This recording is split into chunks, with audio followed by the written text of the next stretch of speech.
Wife cheated with her gym trainer and demanded half in divorce, but she didn't know my dad secretly owned our house and savings.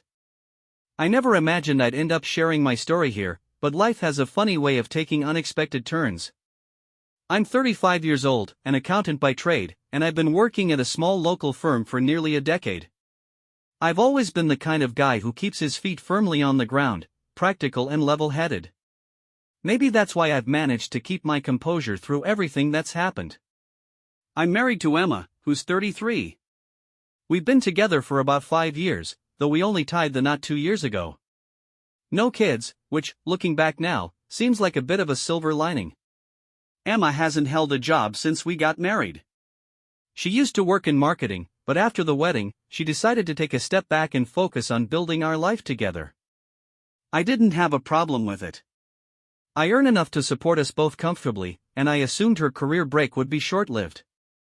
We live in a modest house, have a decent savings cushion, and lead a simple, comfortable life.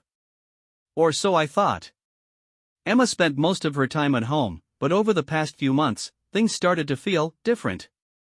It wasn't anything obvious at first, just subtle shifts I couldn't quite put my finger on. She began staying out later when she went to the gym or met up with friends. She grew distant, pulling back emotionally and physically. And when I tried to talk about it, she'd get defensive, brushing off my concerns. At first, I convinced myself it was just a rough patch, a bump in the road that every marriage goes through. But as time went on, the feeling that something wasn't right grew stronger. I couldn't shake it. And eventually, I found out why. One evening, Emma was in the shower when her phone buzzed on the counter. Instinctively, I glanced at the screen. The message was from someone named Ethan, and the words stopped me cold. "Can't wait to see you tomorrow, babe," it read. My stomach sank. I picked up the phone, my hands trembling, and opened the message thread. What I found was undeniable. Emma had been having an affair with Ethan, her gym trainer, for months. The texts weren't just flirty, they were explicit and filled with talk of a future together. A future where I clearly didn't exist. For a moment, I just sat there, staring at the screen in disbelief. The person I trusted more than anyone, the woman I married, had betrayed me. Oddly enough, I didn't feel angry or heartbroken at that moment, just numb. Maybe it was shock, or maybe my practical side was taking over. Either way, I knew I had to confront her, but I couldn't let my emotions get the better of me. When Emma came out of the bathroom, I handed her the phone and asked her to explain.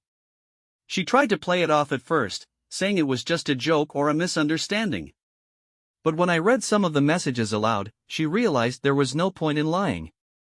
That's when she dropped the bombshell. "I want a divorce," she said, flatly. No tears, no apology, just cold detachment. She admitted to the affair, confessed she wasn't happy in our marriage, and told me she was leaving me for Ethan. If that wasn't enough, she immediately started talking about splitting up our assets. She claimed she was entitled to half of everything, the house, the savings, everything we'd built together. She even had the audacity to say she deserved it because she'd given up her career for the sake of our marriage. I couldn't believe what I was hearing. Still, I kept my cool. Maybe I was too stunned to react, or maybe I'd already started to detach emotionally. Either way, I told her I wouldn't fight her on the divorce. If she wanted out, she could have it. I even agreed to her demands for half of our assets. She looked surprised, probably expecting an argument or a meltdown. But I wasn't about to give her the satisfaction. Here's the thing, Emma had no idea about the arrangement I'd made with my dad years earlier. Almost all of our major assets, the house, the savings, and most investments, were technically in his name. It had been his idea, a kind of financial safety net in case life threw me any curveballs. At the time, I hadn't thought much of it, but now I saw just how invaluable his foresight was. On paper, I didn't own much. My name was on a modest bank account, my car, and a few personal items. The house we lived in? Legally, it belonged to my dad. The bulk of our savings? Also under his control. Emma thought she'd be walking away with a big chunk of our shared life, but the reality was far different. To avoid dragging things through court, I suggested we go through mediation. It seemed quicker, cleaner, and less expensive. Emma agreed, convinced she was about to come out ahead. She had no idea she'd be leaving with far less than she expected. When the divorce process began, I looped my dad in. He wasn't happy about the situation, but he understood why we needed to stay quiet and play this carefully. We consulted a lawyer to make sure everything was solid, and to my relief, the arrangement held up perfectly. Emma could demand all she wanted, but there wasn't much in my name for her to take.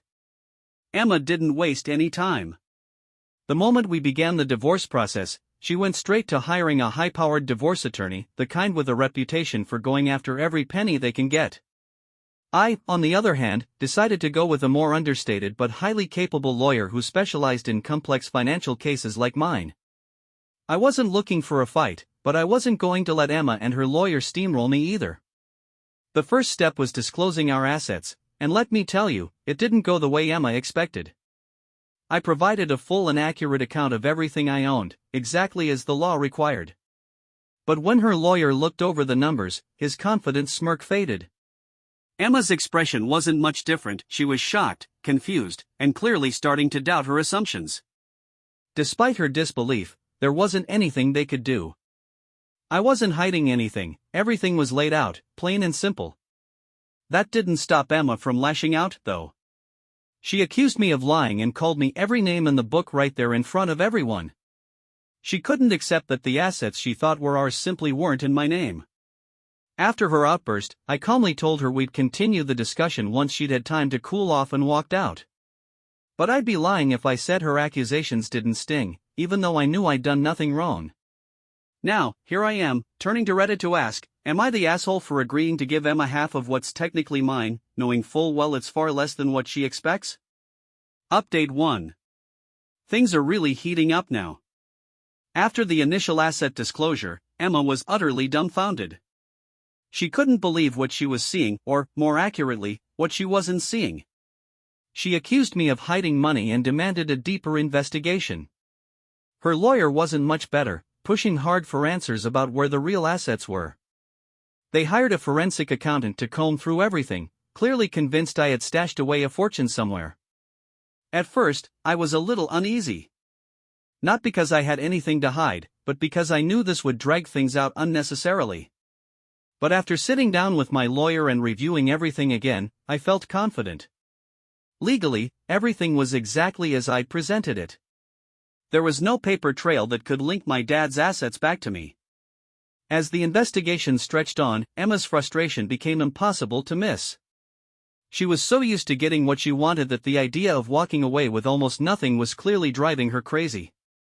She kept pressing, asking where all the money had gone, where the house, the investments, and the savings she believed we had were hiding. She just couldn't wrap her head around the truth, those things weren't hers to take. In a desperate attempt to tip the scales, Emma tried to argue that she had contributed significantly to my career and our lifestyle. She claimed that by staying home and managing the household, she'd enabled me to focus on my job and climb the ladder. Now, I won't deny that having her take care of some things at home made life a little easier, but let's be real, I'm a mid-level accountant, not the CEO of a Fortune 500 company. There was no meteoric rise in my career that she could point to and say, I made that happen. Her lawyer clung to this narrative, pushing the idea that she'd sacrificed her own career in marketing to support mine. But the truth is, Emma hadn't worked long before she decided she wanted to stay home, and that decision was entirely hers. I never asked her to quit, and I certainly didn't pressure her into giving up her career. They kept hammering on this angle, but there just wasn't much there to back up their claims. At one point, they even tried to drag my parents into the proceedings. Emma wanted to prove that they'd been funneling me money under the table or helping me hide assets. That was a particularly low blow, and it made me angrier than anything else she'd done. My parents had nothing to do with this mess, and involving them felt like crossing a line. Thankfully, my lawyer shut that down quickly, but it was clear Emma was getting desperate. When the legal route didn't work, Emma decided to take matters into her own hands. She started a smear campaign, telling everyone in our social circle that I'd been hiding money and financially abusing her throughout our marriage. She even took to social media, posting vague but cutting comments about narcissistic partners and financial betrayals. It was infuriating. Mutual friends started reaching out, some of them siding with her, but most of our close friends knew better. They understood that I wasn't the kind of person to pull something like that. Still, it was tough to hear the lies she was spreading. She was trying to ruin my reputation because she wasn't getting her way, but I tried not to let it bother me. I knew the truth, and so did the people who mattered most. Besides, I had bigger priorities, like making sure she didn't take more than she deserved. While Emma was busy running her smear campaign, I was focused on staying ahead of the game. My lawyer and I kept everything airtight, documenting every interaction with Emma, every unreasonable demand she made, and every time she tried to twist the narrative. I wasn't going to let her lies derail me, no matter how hard she tried. I knew that if this divorce ended up in court, documentation would be my strongest ally. So, I started collecting solid evidence of Emma's affair with Ethan. While adultery doesn't necessarily hold much weight in divorce settlements, I wanted the truth on record to dispel any notion that she was an innocent victim. I gathered screenshots of their texts, photos they'd taken together, and even statements from mutual friends who'd known about the affair but kept quiet. This wasn't about shaming her, it was about making sure I wasn't unfairly painted as the villain. At the same time, I focused on staying ahead of what I knew would be an increasingly messy situation. Emma had a way of escalating things when she didn't get what she wanted, so I made sure to protect myself. I kept my distance, stayed focused on work, and ensured I had everything in order for whatever came next. Then, there was Ethan. At first, he seemed eager to welcome Emma into his life. They had their little fantasy about starting fresh together. But when the reality of our divorce proceedings hit, Ethan's enthusiasm started to fade. From what I heard, he got cold feet once he realized that being with Emma might mean taking on her financial baggage. She had painted this grand picture of a new life together, but Ethan wasn't signing up for that. To make matters worse for him, the affair didn't stay private. Word got out, and it cost him professionally. He lost several clients at his gym. Apparently, people aren't keen on working with a trainer who's become notorious for dating a married woman. Now, Ethan seems to be distancing himself from Emma entirely. Watching her fairy tale unravel might have brought me some satisfaction, but mostly, it felt like watching a train wreck I didn't want to be part of. As for me, I'm feeling a mix of emotions. There's vindication in knowing I've protected myself and that Emma isn't walking away with the payout she expected. But there's also a lingering sadness. This was my marriage. I loved Emma once and genuinely believed we'd build a future together. Seeing everything fall apart like this is hard, even if I know it's for the best. Update 2. Things have escalated since my last update, and not in a good way. Emma's desperation is becoming increasingly evident, and her actions are spiraling out of control. Now that she knows she won't be walking away with a significant settlement, she's turned her focus to making my life miserable. Her latest tactic is trying to ruin my career and reputation. She told me outright that unless I gave her more money, she'd make sure everyone at my workplace saw me as a scumbag. At first, I wasn't sure how far she'd go, but her actions quickly made it clear. She started showing up at my office unannounced. The first time, she pretended she just wanted to talk. But when I told her there was nothing more to discuss, she snapped. Her voice rose as she threatened to expose me to my coworkers, throwing around baseless accusations. Luckily, I managed to get her out of the building before things escalated further, but it was a wake-up call. Emma wasn't just being difficult, she was becoming a real threat to my stability. Meanwhile, her life with her parents has been no smoother. After realizing she wasn't going to get the financial windfall she expected, she moved back in with them. From what I've heard, her behavior there has been volatile. Mutual friends have told me about heated arguments with her family and an increasing sense that she's on the verge of a breakdown. Even her parents, who have been supportive of her, seem fed up with how she's handling the situation. On the legal front, things are exhausting. Emma's lawyer seems determined to drag out the process as much as possible. They've filed motions to subpoena my parents' financial records, despite my lawyer repeatedly explaining that their assets have nothing to do with the divorce. They've even tried to depose my colleagues at work, grasping at straws for any evidence that I've been hiding income or assets. It's a transparent attempt to rattle me, but it's nothing my lawyer and I can't handle.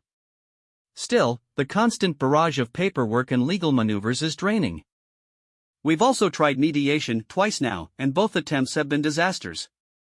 The first session ended after just 20 minutes when Emma flatly refused to accept the reality of our financial situation. My lawyer laid everything out. The house is in my father's name, and the savings she believes exist simply don't. But Emma wouldn't hear it. She stormed out, accusing me of lying and claiming the mediator was biased against her. The second session wasn't much better. Emma wouldn't budge from her demands, still clinging to the fantasy that she's entitled to half of everything. It's become clear that mediation isn't going to work. At this point, it's not a matter of if we go to court, it's when. While this process is wearing me down, I'm staying focused.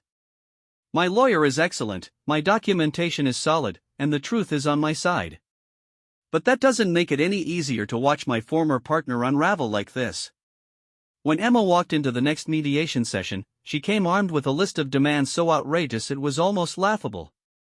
She wanted full ownership of the house, half of our non-existent savings, and alimony for at least 5 years. My lawyer, calm as ever, laid out the facts again. The house was legally my father's, our savings were modest at best, and her alimony request was unreasonable given the circumstances. But Emma didn't take it well. She exploded, yelling about how she had sacrificed everything for me and how I was leaving her with nothing. I sat there, outwardly calm but boiling inside. It was maddening to hear her play the martyr after everything she'd done. She cheated, she wanted the divorce, yet somehow I was the villain in her narrative. It was at that point we all knew this was going to court. Meanwhile, Emma's financial situation was spiraling. She had been borrowing money from her family and friends to cover her mounting legal fees, clearly unprepared for how long this fight was dragging on. Mutual friends told me she was venting nonstop, spinning tales about how I had ruined her life. But her audience was shrinking, people were distancing themselves, tired of the endless drama and her relentless victim act. It was evident that Emma's expectations for the divorce were slipping through her fingers. Every demand she made, we countered with evidence. Every financial document they requested, we provided, showing that there was nothing to hide. My lawyer made sure we followed every legal procedure to the letter, something Emma's team couldn't always say for themselves. Her attempts to drag my parents into this were particularly infuriating. She tried to gain access to their financial records, even though they were completely irrelevant to our case. Thankfully, the legal protections my father had in place made sure she couldn't touch them. But her desperation to uncover some non-existent hidden treasure was just another sign of how far she'd fallen. Update 3. The day of the court hearing finally arrived, and the tension in the room was palpable. Emma took the stand first, launching into a passionate and emotional testimony. She accused me of hiding assets, manipulating our finances, and lying about how much money we had. Her narrative painted her as the selfless wife who had sacrificed everything for my career, only to be blindsided by my supposed betrayal. At one point, she was sobbing, talking about how she trusted me completely and was left with nothing. It was a dramatic performance, but that's all it was, a performance. Then came the turning point. My lawyer introduced the evidence of her affair with Ethan. The texts, the pictures, the timeline of their relationship, all of it was laid bare.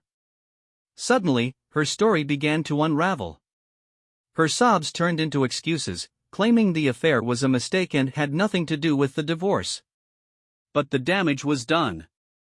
Her credibility was gone, and it was clear her demands were driven more by bitterness and greed than by any genuine need. When it was my turn to testify, I stuck to the facts, just as my lawyer had advised. I walked the court through the financial arrangements my father had set up years ago, explaining how the house and investments were under his name and control. I emphasized my willingness to mediate, the full financial disclosures I'd provided, and how I tried to resolve things amicably before Emma made it impossible. I also testified about her erratic behavior, the threats, the smear campaign, and her attempts to disrupt my career. My lawyer presented documentation of her accusations and demonstrated how baseless they were. The evidence spoke for itself. The house wasn't mine to give, there was no hidden wealth, and Emma's claims were exaggerated or outright fabricated. The judge seemed to appreciate my straightforwardness. I didn't try to vilify Emma, but I didn't sugarcoat the truth either. The facts were clear. and I presented them calmly and without embellishment. A few witnesses helped seal the case. My father took the stand, explaining the financial safeguards we'd put in place long before Emma and I even met. He clarified that the house was his, not mine, and detailed the structure of our family's assets, leaving no doubt about their ownership. Next, a colleague from work testified to refute Emma's claims that I'd been hiding income. He confirmed my modest salary and transparent finances, shutting down her accusations of under-the-table payments or secret bonuses. With each piece of evidence and testimony, Emma's case fell apart further. Her demands were exposed as baseless, her behavior as manipulative, and her victim narrative as a fabrication. By the end of the hearing, it was clear the judge saw through Emma's tactics. While I can't say I felt triumphant, there was a sense of relief. This fight had drained me emotionally, but the truth was finally coming to light, and justice seemed within reach. The courtroom was tense as the judge began to read the verdict. After weeks of legal battles and emotional strain, the outcome was finally clear: the divorce would be granted in my favor. Emma's demands for half of the house and our savings were denied outright. The ruling confirmed what we had argued all along: the house and most of the assets were legally in my father's name, leaving Emma with no claim to them. Her financial requests, which had been ambitious to the point of absurdity, were slashed down to the bare minimum. The only thing awarded to her was a small amount of temporary alimony, just enough to cover some of her legal expenses. The judge cited her affair and lack of meaningful contribution to the household as significant factors in the decision. It was clear that Emma's victim narrative had completely unraveled. As the verdict sank in, I felt an immense wave of relief. Months of relentless accusations, smear campaigns, and anxiety melted away in an instant. The truth had prevailed, and I could finally see the light at the end of the tunnel. Emma's reaction was nothing short of a spectacle. As the judge concluded, she broke down, sobbing uncontrollably and yelling that the system was rigged against her. She accused me of manipulating the proceedings and declared the outcome grossly unfair. Her outburst ended with her storming out of the courtroom, leaving her lawyer visibly frustrated. It was evident she had never entertained the possibility of losing, and now she was completely unprepared to face the reality of the situation. I, on the other hand, walked out with a sense of calm I hadn't felt in months. I thanked my lawyer for his incredible work and left the courthouse, greeted by a flood of texts and calls from friends and family. Word had spread quickly, and the support from those closest to me was overwhelming. For the first time in a long time, I felt free. But Emma wasn't ready to let go. Outside the courthouse, she caused another scene, this time in front of a small crowd. She yelled about how I had lied and manipulated my way to victory, vowing to appeal the decision. However, her threats lacked weight. Her finances were already in shambles, and she was borrowing money just to make ends meet. The reality of her situation was clear to everyone but her. As I reflect on everything, I can't overstate how grateful I am for my father's foresight. His careful planning and legal protections ensured that I was shielded from the worst of Emma's attacks. Without those safeguards, the outcome could have been devastating. I'm also deeply appreciative of the unwavering support from my friends, family, and colleagues. They stood by me even when Emma tried to smear my name, and their belief in me kept me grounded. Looking ahead, I'm optimistic. This ordeal has been a harsh but invaluable lesson in preparation, trust, and resilience. I'm determined to move forward with greater clarity and caution, having learned from my mistakes. For now, my focus is on reclaiming my life. The peace that comes with closing this chapter is something I've yearned for, and I'm finally starting to experience it. It will take time to heal fully, but for the first time in months, I feel hopeful about the future.